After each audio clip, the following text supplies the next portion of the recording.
Bismillah. Al-Quran saja diawali dengan menulis Bismillah.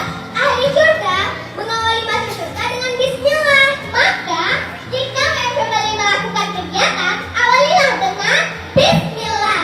Hadirin hadirat, dalam suatu hadis disebutkan an Abi Hurairah radhiyallahu anhu anin Nabi sallallahu alaihi wasallam qala kullu amrin sibalin la tuhjau bismillah fa huwa ajlahu. Allahu akbar.